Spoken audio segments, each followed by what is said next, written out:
Today, I want to talk about something that's really important, and that's how you respond if someone comes out to you.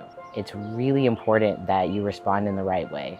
Now, I want to say up front that no one is required to come out. The concept of coming out isn't very inclusive, and it does not really acknowledge that there are many situations in which it's really not safe for a person to come out. We kind of need to start deconstructing this whole notion of coming out as we currently view it, especially in American society.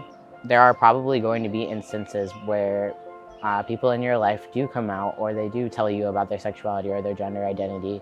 And I just wanted to give you some tools so that you know how to best support that person and what you could possibly say to them in those moments. The first thing that I would recommend that you say if someone comes out to you is something along the lines of, "I am so happy for you."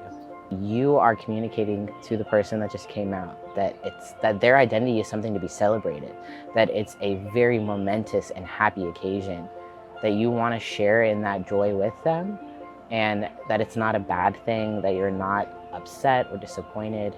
Saying "I'm happy for you" is a great place to start. The second thing that I would recommend saying is something along the lines of, "I love you," or "I really care about you." In some instances, it might even be appropriate to say, "I love you so much, and this doesn't change that at all." When I was coming out to my really close friends and family, I was worried that by coming out, I would lose their love or their support. When I heard that, it proved to me that my identities didn't change anything, that my gender or my sexuality didn't change the fact that they loved me, and it communicated that they loved me and supported me even though I told them this kind of life-changing piece of news.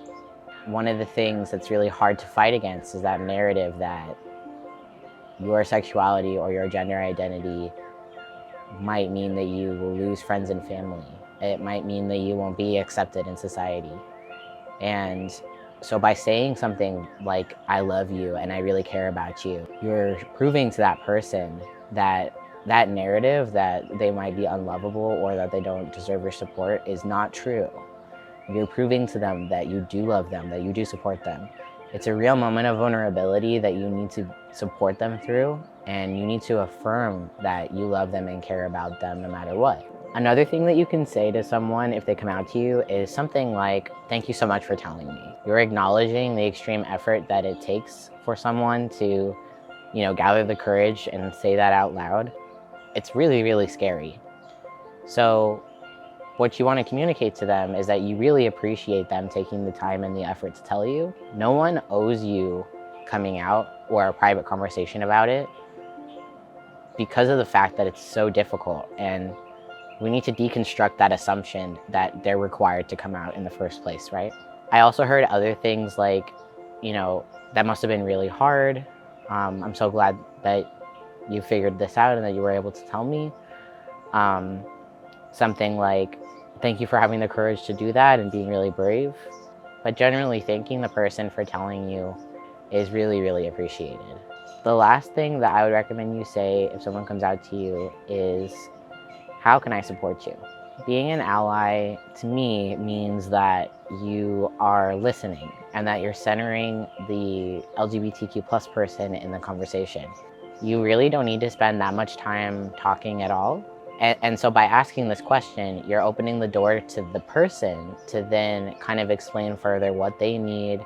You might even tell the person something like, "It's okay if you don't have an answer right now, or if you would rather talk about this later. But I just wanted to ask you if you knew of any ways that I could be more supportive of you." You can also ask them, "Is this a good time for me to ask some questions? Or would you rather I wait until a different time?" That shows the person that you are interested in learning more. It invites them to continue going with the conversation. It lets them know that you're okay, that you received the news well. I've also experienced the opposite, where at the end of the conversation, people just kind of shut down.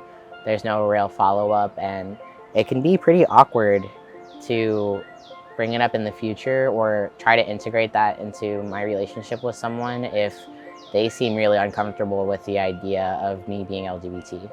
When people just kind of close it off at the end, it makes me really sad. It also kind of shows me that maybe they're not ready to celebrate with me. Maybe they're not like super happy or overjoyed. I know when I first discovered my identities, I had so much information and knowledge to share and so many feelings, and this isn't the same for everyone, but I know I wanted to talk about it all the time. You know, there's just so many joyful things about being a part of the LGBT plus community, and by asking those questions at the end, you're showing that you want to be a part of the celebration too, that you want to open yourself up to these new experiences and information. I think that asking questions at the end, you know, respectfully, is a really great way to keep that door open to them. That would be my last piece of advice to kind of end the conversation or even, you know, continue the conversation forward. These conversations can be really scary. They can carry a lot of emotional weight, but hopefully this video has given you some tools so that you can feel more confident going into a conversation like this, and you'll know what to say when the time comes. Thank you so much for wanting to support the LGBTQ plus people in your life. Happy Pride. Thank you so much for watching, and I'll catch you in the next video.